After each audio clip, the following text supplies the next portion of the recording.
Masya Allah, Alhamdulillah minggu ini Mama Aris gak ada agenda belanja sayur maupun telur teman-teman.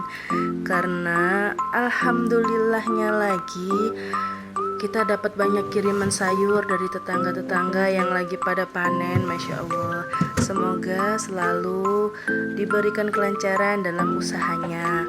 Terus kemudian telur di belakang, maksudnya ayam di belakang itu pada bertelur teman-teman.